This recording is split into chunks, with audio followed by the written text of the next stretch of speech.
presidential nominations zetuli mu kwetegekera nga ennaku z'omwezi 3 omwezi ogwa November mwe tugenda okubeera ne kibayita public holiday ate n'okubategeeza updates ezigenda maaso ekitalya kitalya tutuusewa nino bawa update y'ekitalya mumanyi Mr Update otwalo linatandika ntuusewa sharing ayita muno abakatuuka tubuulire osinzidde mu nsi ki Mr Update abenga akutumirako mu ngeri emu bendala mubadde board nnyo ate nga waliwo updates ezokya zenjagala okubeera nga mbabulira njagala babulira tuusewa ku nteekateeka ey'okulaba nga president wa Uganda addako nominatinga nga presidential candidate owa NUP National Unity Platform Abibu Musayi gwa Bobby nsanyusa okulaba ongambi weesimbyewo ku bwa kansala na Kifuma Town Council bambi Abibu oyo Musayi gwa Bobby natuke na Kifuma nga atambuza nnyo message ya people power nolwekyo Abibu Musayi gwa Bobby abantu bena Kifuma mumumpeera akalulu yali ku tiketi ya NUP yali ku tiketi eya NUP mumumpeera akalulu abali ku the updates online page mbegayiridde naye nga Abibu abantu bena Kifuma bategeeze 3rd November egera kubeera public holiday olwekyo timu yenna Kifuma eyo kimanyi sivaayo mugana nga Abibu sivaayo naggalamaawo nambaawo na olwekyo abantu be bategeeze ti president wa Uganda dako agenda kubeera nga nominating nga ennaku z'omwezi 3 olwekyo tewali kulanga kulala abantu mwena tubeetaaga olulunaku tugenda dumyusa lwedi buli kyoyina kyambale nga kimyufu t-shirt ogina myufu gyambale enkofiira ogina myufu gyambale akalego kalina kamyufu kambale empalo ogina myufu gyambale kolwo beera wenna ng'oli lwedi twetaaga kolwo mufaanane omugenzi abiriga kyetubasaba twagala tulayo ku babiriga ba people power olunaku olw'ennaku z'omwezi nga 3 muve ebintu bino tubeeramu bulijjo Mr Update anominating nga mubeeramu abantu bambadde engoye kala ndalaka wano lwedi yekka olwekyo olwo olunaku tubaliiriridde era kolwo njagaba ne Max ndabe ani yasinze okwambala kawedi ne kavaayo bulungi nnyo olwekyo olwo olunaku tubakunga mwenna mulina okulijumbira nebaza tiimu obedda gye tulinayo mu Kawempe etimbye ebifaananyi bya president wa Uganda ddako Mr Update nakubisizaayo nga nze ku kasente kange akampebwa akatono mu kitongole kya KCCA nakubisizaayo posta z'omukulembeze 10,000 ate nakubye ettu nakubyeyo 10,000 Kawempe bwegituukamu ayaka red ayaka Kyagulanyi yekka wonna buli wodda Kyagulanyi n'ebyange nakendezezo bitimba mu Kawempe kati ntimba bya Kyagulanyi byokka lwaki because olunaku olwanga 3 omwezi ogw'Ekumi lunaku lulwe so nakyusizaamu ebifaananyi byange kati ntanzogera nga mbikendeza njagala tusoke tuve mu mukolo gwanga 3 ogwo mukolo gwanga 3 eganga president wa Uganda ddako twetaaga anominating ate nembeebaza bali ku the updates online page mutaddewo omuliro mutaddewo pressure yetu yambye nnyo electoral commission yabadde yagala okufutyanka emikono gyaffe ate emikono gye mwaleese tegikwatagana mama kaboje tutadde ku electoral commission ne bakozesa speed hawo ne bagamba giweze waliwo negifisse fasajja ne bagala tukola kyawo nabadde ngena kujjayo emikono emirala awo nabadde ntwala emirala kubanga abasajja badde bagala tuzanyira ku bwongo tubagana ebe muzanyirako mubamanyi tubaleetedde emikono tubaga mutooleko emirala mu gituwe twabatwalira mingi twakigendera nitwale emingi batooleko emirala bagituddize tulina ensonga kuba mujjukira emikono egyasooka bagitubbako naye tutazikiza ne tusigala nga tukuŋŋaanya emikono ne tubatwalira mingi nnyo mwenno mwawulirako mitwalo 3 ekyo twali mu lobadoba style electoral commission eroze tulina mitwalo 3 twakuŋŋaanya emikono emitwalo 25 katwayagala electoral commission tugigambe tuyina 3 omanyi kati kyawedde ne bwembagamba kyawedde ne wembagamba kati ffe nga tutegedde nti boss akosa nnyo electoral commission kati nga tumanyi boss ajja kujja agambe akwatagene ne byabakama bagambe nti emikono gye mwaleese tegitaalinga soka tuyiwewo emikono emitwalo 20 bw'oba ozannya amatatu essanvu olyesigaliza twakigenderera oba Kyagulanyi mumuyita emmere matatu ze tazijjaayo zonna munange twe tukyalina emikono emirala ne baga giweze gimala ndoza lwe yababagulizaako nti bali bemuzanyo twali tulina gye babba ekyo twali twagiteekawo awo nga gyo twagamba gibeeraawo ekyo gibeeraawo ndaba eri wajjudde nga store ya Mr Update ejjudde store endala nga zijjudde ne tugaa kati negimu katugitereke wano kwedikwota ne tugitereka awo emikono bajja bapaala bati ne bayoola ne batwala ne bagamba nti tumumaze takyanominatinze baba bali awo nga tubayiyeeko enkeera emitwalo egi kati netusoka ntubalekamu akabanga tulabe batugamba ki nga twagala batugambe gyonna mifu tutwale 20 tulabe kye bagamba eggwanga tulabe kye bagamba eggwanga naye abantu nga mwagira wano Mr. Update kakati munefeero tuli maziga pressure zitutta emikono lwaki mwagiterekawo mwe mutulaba kama tumutuyita mbuzi fe twamanya nti betuliringa nabo bayayi betuliringa nabo babbi basobola okujja emikono gyonna ne bagibba ne bagitwala fe ne twebeereramu ne tugamba Mr. Update terekako gundi terekako twagigabanya bulinju mikono kati nga tulinze kati bwe babba ne balowooza batumaze baba bali awo nga tusonze awo ge bayita amaanyi g'abantu n'olwekyo emikono gye twabawa naku olwaleero electoral commission kasukaali kagituddemu neega nti bannange tekuli mufu gyonna gyali mituufu eyo bagiyita the updates online page eyo bagiyita NUP tukozesa kye bayita lobadoba style tosobola kugwanagana na Kyagulanyi n'omalako naye ono Kyagulanyi god sent buli kimu yakyetegekera ate bwe mutyo mujaga mwe nabaga kituolengera nga Kyagulanyi nga yakifrontinze just expect success ekyo kyana kibagamba naye temukiwuliriza nabagamba musango gwa NUP tugenda kuwangula omusango with 98%. Abamu ne mumpakanya Mr. Update otegedde otya olabika otuzaamu maanyi omusango twaguwangula with 100%. Kuba nange negenda okulanga ate neeryanza amanyiza nabagamba 98% naye ensalo omusango gye bagusalamu twaguwangula with 100% because bagamba ne n'abawaabi batuliyirire abaloopa babagamba mulirire obudde bwonna bwemumaziza bemwawaabira mu kooti obudde Honorable Kyagulanyi bwamaze mu kooti nga mumuzunza tayimu y'abalooya obudde bwonna babagamba butulirire era katuli wantu kyabalirira Mr. Update kale singa bankwasa ogw'okubalirira bannange balooya mugambe Mr. Update kati ya accountant waffe abalirire sente mmeke zaakozesebwa sokemba biringe bampulire tebaliddamu kuwawaabira NUP musango gwonna ne mala mukwasanze Mr. Update tizemba we figure basasula mmeka waba bagamba nti omusango gubasinze with compensation ne bamala bangamba Mr. Update gwoba okola ku by'okubalirira sente basasule mmeka boss kabaira nakudduka buddusi nyinzo musaba trillioni za dola ate trillioni za dola demuganda ate trillioni za dola zituwemu trillioni lwenda obo butabalika nga boss kaina kudduka nagaba najja wa sente zennawo bano abayina kudduka tuba tumumalamu akamamaalo tumbalamu akacca tumalamu olugezigezi tebaliddamu kuloopa ate byo nali njagala bigwe kabirizi bagambe kabirizi wajja n'oloopa Honorable Robert Kyagulanyi sentamu ebisange bitakwatagana kabirizi asaana okumugamba nti sasula trillioni za dola binanga n'enjala emuluma nga yasuze enjala sajja oyo bwe yali asaana era gundi watukola binnyo okweddiza omusango ogwo nali jagala tuwaabule male mabirizi tumuwangule mu kooti bamulagire nti sasula trillioni za dola 4 teyandizeemu kuloopa bino byagenda aloopa n'alaba omuntu aseka n'amuloopa n'alaba akkirira ku luzzi n'amuloopa tuzikiza oyo kabirizi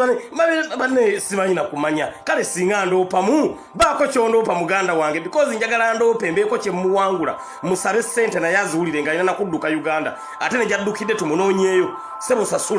sasula omusajja kyasaana tuba tumumazeemu akamamaalo akacca n'okuloopa buli nsonga ezitakwatagana ndaba tukola bubi nnyo oyo musajja bw'asaana bw'ati n'olwekyo Mr. Update ne mulaba nnyina akamwenyumwenyu Mr. Update ne mulaba nnyina akamwenyumwenyu mbeera ya ssanyu nnyo olw'ensonga nti ekintu tuyina wetukoze eki wetukituusizza tuli mu kwetegekera 3 November lugenda kubeera massive and massive kwolwo tugenda kubeera nga tubiibya bane Mr. Update mugenda kundaba ku lunaku olwo olwo lunaku mwenna munindirire Mr. Update agenda kuba olwo lunaku lwe tulinze 3 November twebaza Omukama Katonda win tuzifunye ez'omuddiringanwa tubaye twakawangula omusango nga tukyali mu ssanyu eryo electoral commission nayo neegonda neegamba nti emikono gyejo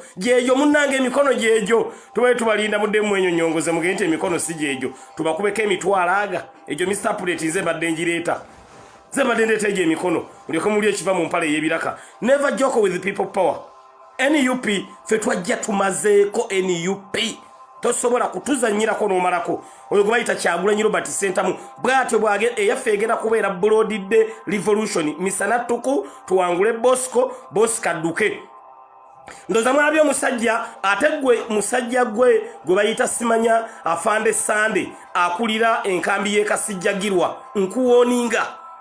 omanyi batandise kati batandise okwekwata ku bisubi oyo kibayita kicks of a dying horse omuntu okutandika okwekwata ku bisubi oba engamiye erengera ngegenda okufana etandika okusamba bweti ngeringereddamu obulamu mwalabye omusajja oyo afande Sande akulira ejjeri Kasijjagirwa batandise okupreparinga mayindi y'abantu mbu bwe mutuwangula tugenda bawa buyinza bakitegedde dda nti twabakubye eyo nno bane yabadde stepping stone ku struggle yaffe gye tuliko abasajja batandise bakkiriza naye gwe afande Sande nkuwoninga ebyo byoyogera musajja mukwano gwo ono yakafa yabyogera munnange Shabani Bantaliza yagamba ayine mundu ze 3 agenda kuzijjayo singa Robert Kyagulanyi Ssentamu awangula bannange Katonda ono oba otegeka bibye naye nga ategeka bibye Katonda ono oba otegeka bibye naye nga ategeka bibye ffe tetwagaliza muntu yenna kufa buli muntu yenna twagala abeere mulamu because twagala abo bonna Shabani twagala babeerewo balengere nga Robert Kyagulanyi Ssentamu ali president w'eggwanga Uganda tubalage bulijjo bye tubagamba kakati omusajja oyo General Sande oba afande Sande teyayigidde ku Shabani Bantaliza yadde yakafa afande Sande owejjeri Kasijjagirwa akulira enkambi ye Kasijjagirwa n'agamba mbo bwe mutuwangula tetugenda bawa buyinza kale afande Sande tugenda kuba wangula olemere mu ntebe ogenda kudduka wekka ojja kudduka wekka okuza oli myaka 78 wenkana ne Bosco mbunawo okangaza olwokubola bawo wali emabbali emundu emundu nkubuulira afande Sande zaaliwo ku lunaku lw'ebugerere olunaku olw'ebugerere Ssaabasajja ne bali bamuganya ogenda mu ssaza lye emundu abantu bazibuukanga ne badduka nolwekyo tukulaba wagezezzaako okutiisatiisa naye watwongedde maanyi ne tumanya nti kasukaali kanoze kale emundu zijjeeyo Bantaliza yabyogera ebyo n'agamba nyine emundu 3 nina emundu 3 ffe era tuli banakuwavu nnyo kubanga muganda affe oyo yafudde naye mbabuulira mazima never joke with the people power ate to predicting nga kintu nga tomanyi kye kinaggwera olwaleero Bantaliza yagamba agenda kwate emundu ze 3 adde mu nsiko nga Kyagulanyi awangudde aliwa naawe afande Sande wandibadde weeberera mu gwakulira enkambi ye Kasijjagirwa sharing live video eno njagala etuuke ku afande Sande njagala emutuukeko oyo akulira enkambi ye Kasijjagirwa nkubuulira mazima kasola banga tubawangudde afande Sande duka oyo yadduke manyi waliwo abantu abamu bakola zi statements ezimu nga tujja basonyiwa afande Sande am warning you kasitolengera nga tukutte entebe duka kubanga watiisiza nti ogenda kuyungula amagye ge Kasijjagirwa gatulumbe afande Sande nkugaye wandidduse nakati because 221 temugenda kuwona ekyo nkubuulira mazima this is reality nakulabye addidde ayambadde lukombati omanyi bannaye bukombati oba Bosco abalisa biki Bosco yennyini abalagira okwogera ebyo ye tasobola byogera kyekisinga okunsesa abalagira okwogera ebyo tasobola kubyogera kati Bosco asobola okwogera bw'atyo kubanga ye Bosco amanyi ga NUP amanyi ga Kyagulanyi agamanyi Bosco tumumezze buli musango tugumumezze Bosco ebyo tasobola kubyogera because Bosco amanyi who is Kyagulanyi Robert Ssentamu amanyi amaanyi ge era kyovulaba atomeza mwe bafande Sande ne mwogera kubuulira mazima bwe kiba kisoboka bwana Sande duka kati because tugenda kuwangula ayito ina kyogenda kukola this is reality kubuulira mazima nanyize nnyo nenga Mr. Police ngamba dembera Masaka mbadde njagenda ngamba afande Sande wagambye otya obadde jole bimukalira ku matama munaye wano fere tugenda kukiriza mundu kudda mutufuga nkubuulira mazima emundu twagiganye twagala kibayita peaceful transition of power obuyinza obukyuka mu mirembe nolwekyo mwewagireyo ne mundu zammwe emundu nga Bashiri yazirina banange Bashiri yayine mundu naye mundu zamwe eyimiriranga bamuteeka kabangali omusajja kano eri Muammar Gaddafi yayine mundu nga ayinamu neza golodi Saddam Hussein yayine mundu kale bana ebintu ebyo ne mutabeerako kyakuyiga gwa afande Sande bye bali mu kwogeza Bosco tasobola kubyogera Bosco asobola kola statement bwetyo tasobola gikola because afande gundi Bosco amaanyi ga Robert Kyagulanyi Ssentamu nolwekyo tukimanyi mu byogera mugezeeko okugumya Bosco because tugenda kumuwangula mbabuulira mazima twatandika the people power revolution nga tumazeeko bino tulimbya ddala sikusaaga mu busaazi nolwecho musharinga na video eno njagala etuke ku Ochola njagala etuke ku Sabit njagala etuke ku musajja ono Jeno Muhozi akulira amaje live eno bonna njagala ebatukeko bamanye nti tetukyasaaga nga NUP twayingira olutalo luno nga tugenda kuluwangula tugenda bakubira mu kalulu akamwe kenyini kemutegeka mutugendo bakubira mwennyini nga bwe muyina koti zammwe bwe tuzibawanguliramu bwe tugendera obbawangulira akaluka na aka 2021 nolwekyo mbabuulira mazima bali wano ku the April 9 page omusajja wano kati mu nsi yonna asinga omukisa bamuyita Honorable Robert Kyagulanyi Ssentamu buli kintu kyonna ky'oleeta ng'olowooza kigenda muteeka ku ttaka owunzika gw'oli ku ttaka tewaliiwo muntu ne Guinness Book of Records yakiwandiiseeko dda ngena batera Guinness Book of Records ewandiise ku musajja kati asinga omukisa mu nsi yonna etaddeyo Robert Kyagulanyi Ssentamu. Congratulations Honorable Robert Kyagulanyi Ssentamu. Yasinga omukisa buli kintu kyonna ekijja aba Guinness Book of Records bagoberera bagenza okulaba buli ekijja ku Kyagulanyi akiwangula bamuteekako emmundu aluwa n'awangula ne batakoma okwo ne bajja batandika ebyebiwandiiko byawunzise bizuukusiza nga tudimandinga biwandiiko bya Bosco ate Bosco lekeraawo okwesiba ku buli muntu afa nti obiiwo Shabani Bantaliza abadde mulamu nga totugamba nti obiiwo bwe yafudde oyina gundi omukolo gumu gobaddeko n'ogamba the late Shabani Bantaliza was my obi wano wabadde mulamu nga togamba nti obiiwo Sebagala Nassa bwe yafa n'ogamba naye yali obiiwo Sebaana bwe yafa n'ogamba naye yali obiiwo sebo gwe abantu bonna bafa ababa obiiwo oli aba akyali mulamu the late Mayombo was my obi the late Andrew Kawesa was my obi even my brother Biriga was my obi abantu bonna bayogerako abamu bafirana ku myaka 35 38 yali myaka 9 n'ogamba ba obiibo wa kusomero ki ekyokubiri baba obi batisi oba musingako emyaka 5 oba yaba akusingako ng'esatu afa gwagamba obiwe afa gwagamba obiwo sebo tukoye embeera eyo eya buli muntu afa n'ogamba obiwo kati yeripye ku Shabani agamba there is Shabani you know was my obi ati Ntale school yakwata ekigambo Ntale school balanga omusajja oba bakimusala busazi ekigambo Ntale school Ntale school eri ku higher institution tumugamba ngomanyi tojja duwangula ate notandika okulutalo ku muntu omukyamu Robert Kyagulanyi Ssentamu gwomanyi nti entalo zonna ezibeerawo azaaziwangula tosobola kuwangula Kyagulanyi era bwatu Kyagulanyi bwagenda okuwangula akalulu aka 2021 mbabuulira mazima fe tukoma okubeera ku opposition emyezi 3 gino egibulayo myezi 3 tukoma okubeera ku opposition era mulabeeyo omuntu ng'abagamba munonde twongere okuzitoya opposition mu parliament oyo manya tali ku mulamwa gwaffe faakalu twakawangudde dda kyovula abafande Sande abakulira amajje Kasijjagirwa batandise dde okwekwata ku bisubi nga bagamba titugenda bawa buyinza kitegeeza ekyo kye boogera bategedde dda za tugenda kubajjako munnange nzijjako gye tugenda obajjako obuyinza era bwe tugenda obuprotectinga fe tugenda kukozesa maanyi ga muntu tetugenda kukozesa violence tugenda kukozesa kye bayita peaceful transition of power gye tugenda okukozesa kubuulira mazima peaceful transition of power gye tugenda okukozesa mwami Museveni era tugenda kujjako come rain or sunshine kubuulira mazima this is reality nolwekyo afande Sande wandibadde munnange olaba ku musajjawo gwe bayita Shatalawo bwatyo namugamba nti omanyi bwana Shabani jangu tugirenga tuli ffenna jangu tugirenga tuli ffenna tugirenga tuli eno tugirenga tuli ffenna RIP muganda ffe Shabani Bantaliza kibinnyo kibiddala munnange ne munnange fe tulumwa nnyo omuntu ng'afudde NUP kyovula tuziika tukaaba tusaasira nnyo abafiiriddwa ne munnange embeera eno olusi mwe mugireeta kati munaye Katonda bw'atyo bwe yakoze era byonna ayerula kkubo lya Honorable Robert Kyagulanyi Ssentamu lyayerula because gundi omukama Katonda ono gwe tukulembeza yagamba nti Kyagulanyi Robert Ssentamu okubeera president w'eggwanga Uganda embeera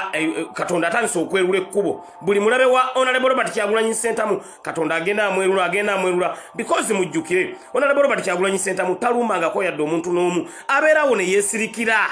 musajja wattu abeera bize n'ebimu bino ku Facebook bye twogera tabiraba aba bize nnyo naye ogenda okulaba abasajja nga Bashabani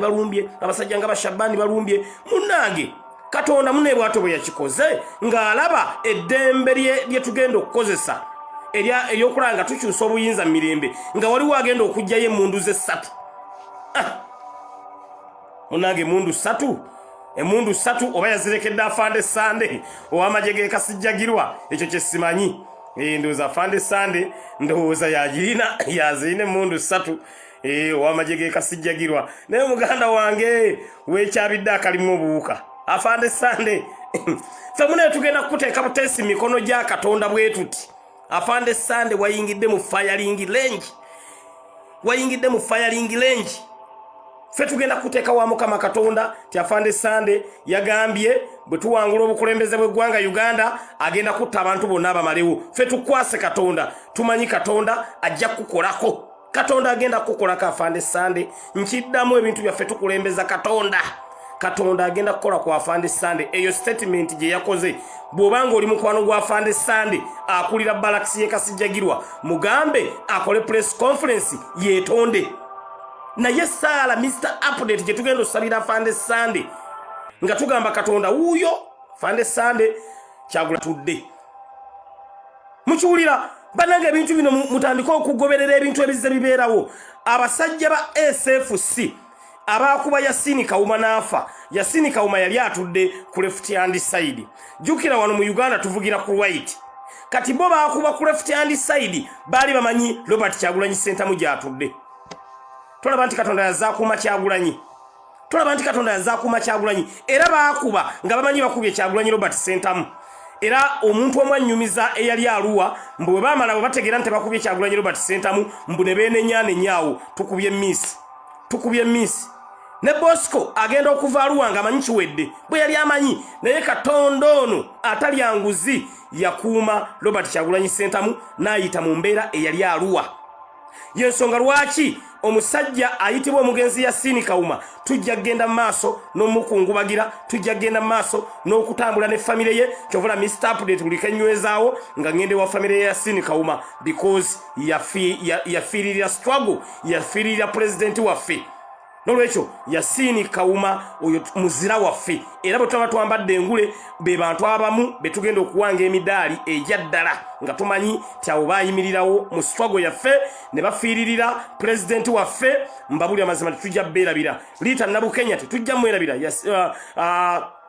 Dani Kyeyune tetugenda kubeerabira abo abasajja Dani Kyeyune yayimirirawo n'abakyala ne bayimirirawo ku lwa president waffe Robert Kyagulanyi Ssentamu tetugenda kubeerabira kyovula tubagamba families zaabwe tugenda kutambula nazo mbabuulira mazima ekyokubiri kyanjagala okubategeeza bali ku the Updates online page bamulekwa b'abantu abo bonna tutambula nabo era temuwulirayo bamuwulirayo muntu agezaako gamba temubayambye omanya alimba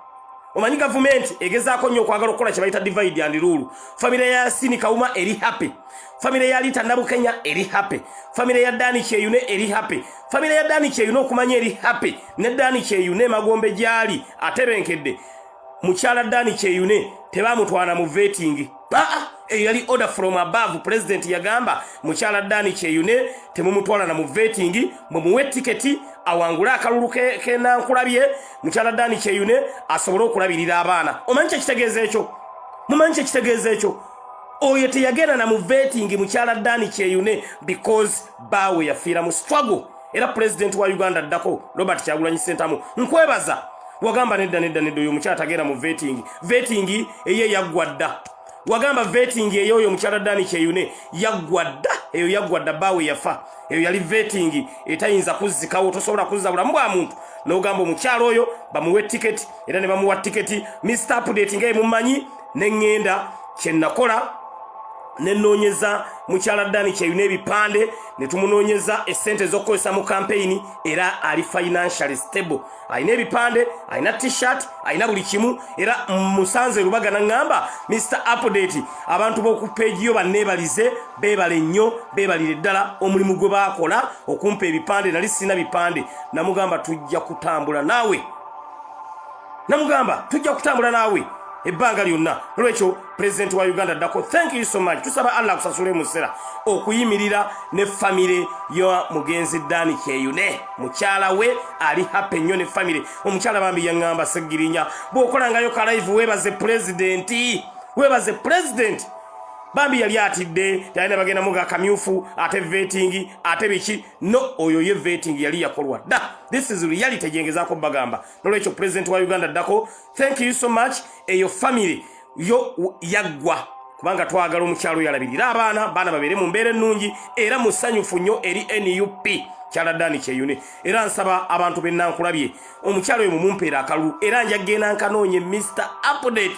akaluko oyo omukyala njagenda nkanoonye paka kuwangula because mujjukira akalu akasooka kaffe ne president we kagwa Mr Update nzike wansi nkimeko ba kansala ne ba road kansala ekyo nkibabuulira ate nja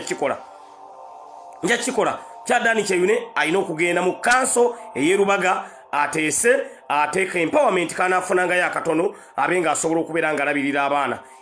bwetwe tugenda okukola kati ate abaana b'abalwanyi abalala Mr Update ndi mu kiroto kyange okutandikawo home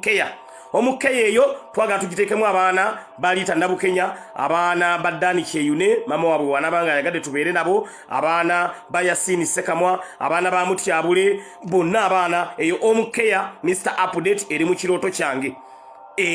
kiroto kyange mukulabanga atisi abaana b'abalwanyi abo tufuna tubakunganyiza ne tubeera nabo avudde America ngo yagala balabako nojja nobalaba avudde UK ngo yagala balabako nojja nobalaba eyo naye enteekateeka ettafali yateeka ku ggwanga Uganda ekyo nakyo kikulu jukira buli omujjukira omuntu nti alina kye yakola ne Katonda eri ayongera mukendereza kibonerezo kulisi okuva empereerwe webale kubaako goli mulonzi wange webale kubaako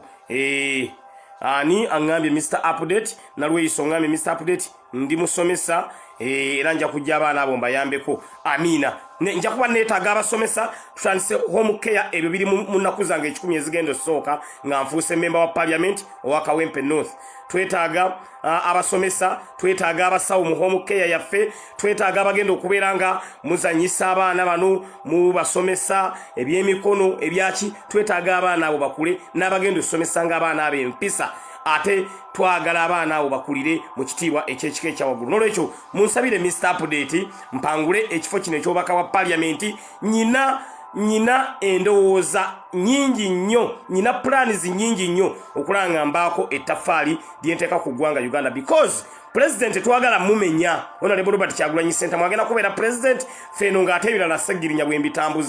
mbitambuza okwongera okumuwewula because fe mu government eyaffe eya NUP twagala okulabanga buli institution yonna eri independent ministry ya health ngeri independent ministry ya water ngeri independent ministry ya education ngeri independent twagala kujjawo kiri kye bayita order from above mu government empya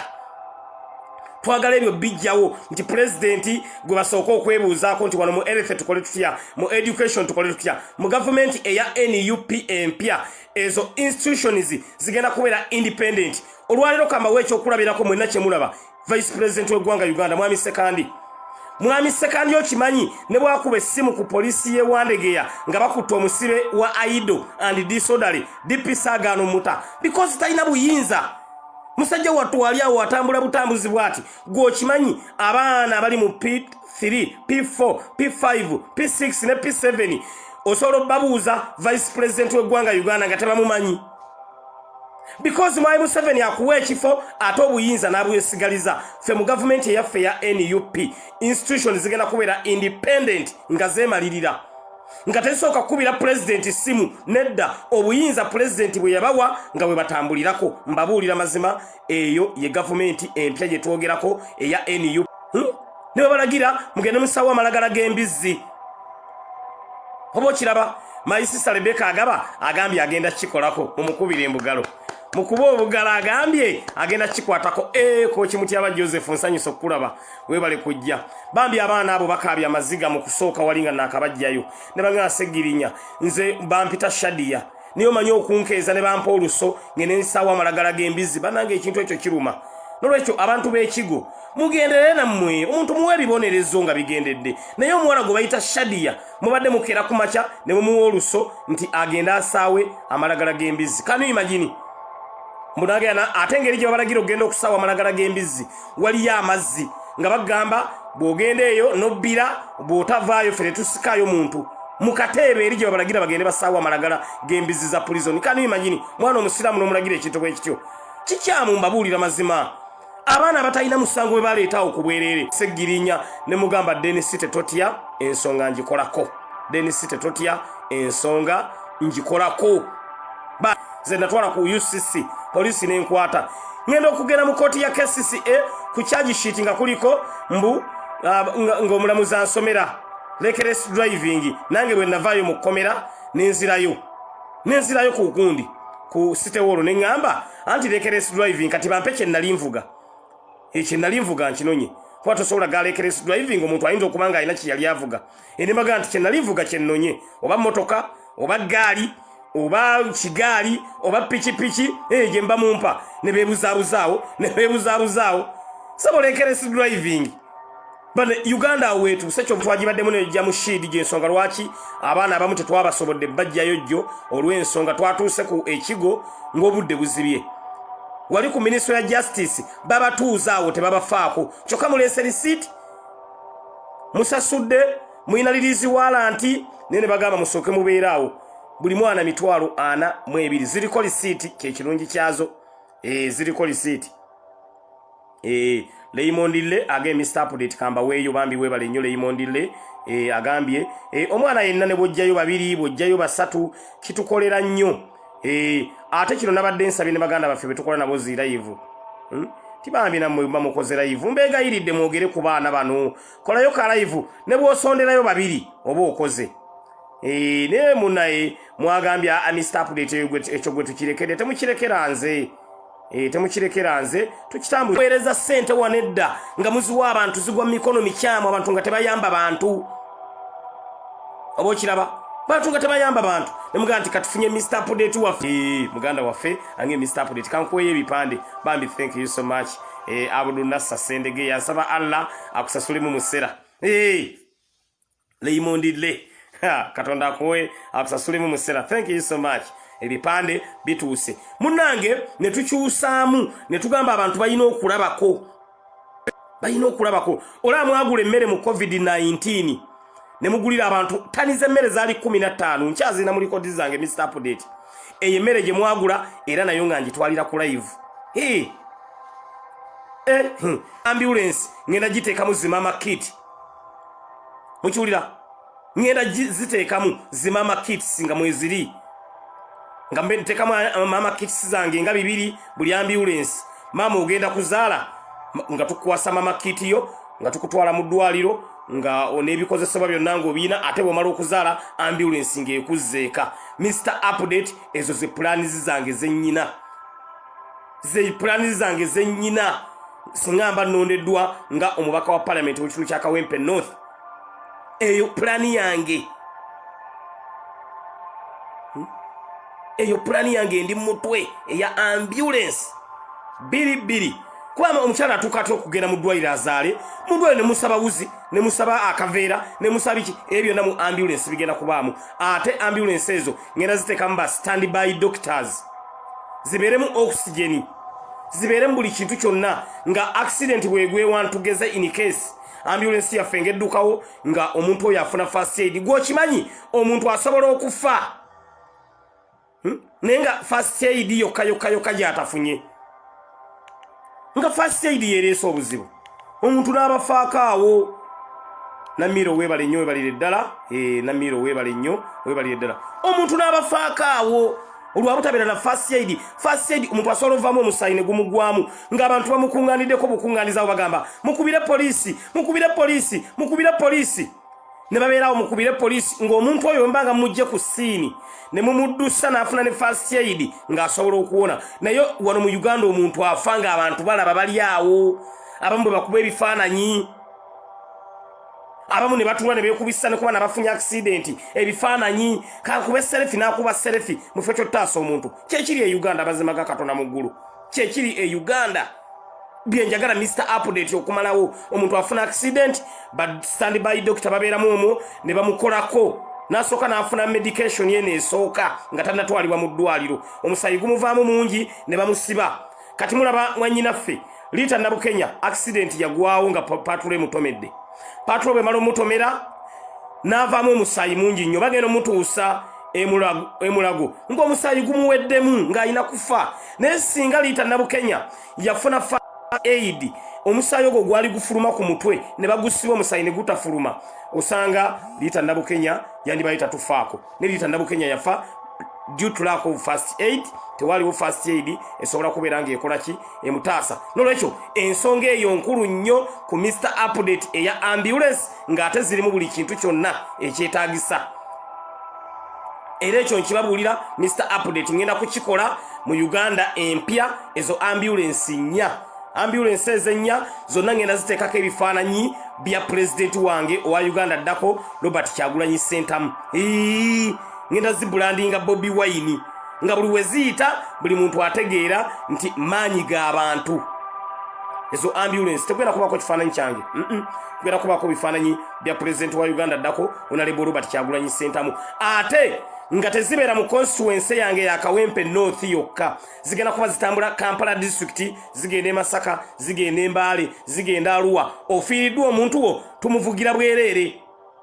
olwaziza omuntu wo bagambye ambulance emunone mujjaluwe mulete e Kampala nga ambulance Mr. Update ngisukuma ng'ekimo omulwadde ng'ajjanjabibwa ng'ate emuzaayo eyo ye Uganda empya gye twogerako ng'abantu muli happy ye Uganda empya gye twogerako nolwekyo ekyo kiri mu pulaani yange nga Mr. Update singa nfuuka omubaka wa parliament ow'ekitundu kya Kawempe North ekirala Mr. Update kyenjagala gye mbagamba Segirinya Muhammad Foundation oba Segirinya Muhammad Home Care Center eyo njeetaagira ddala kyovolaba nettaka ndalifuna dda Home Care Center wegenda okuzimbibwa n'omusingi gwasimwa dda ninda bulinzi just empowerment ekizimbe kisituke Home Care Center Segirinya Muhammad Home Care Center eyo Home Care Center njeetaagamu enokubeeramu emifaliso n'ebitanda dekas abaana baffe ko banaasula enokubeeramu amasannyalaze enokubeeramu amazzi enokubeeramu abasawo enokubeeramu abasomesa kubanga njagala nkikole nga kinene nnyo kati abaana baffe abo naddala bamulekwa bakateeyamba nga bayambibwa ate nga twemployinze n'abantu tubawadde emirimu nga badokita nga abasawo era Segirinya abo bo tujja kuba tubasasula abo tujja kuba nga tukola ki tubasasula nga kiri 2 in 1 ng'eyamba abaana baffe naddala bamulekwa bakateeyamba ate ng'ewadde n'abantu emirimu Segirinya Muhammad Foundation ekyo nakyo kirooto kyange singa nnyingira parliament ey'eggwanga Uganda ekirala ekirooto kyange eri ba Queens abaana baffe abali mu nsi za Buwarabu nammwe tulinawo enteekateeka ey'okubateekera ekisooka nyina obbalwanirira ku kye bayita salary increment awo Segirinya ngenda kufiirawo nja kulinnya n'emmeeza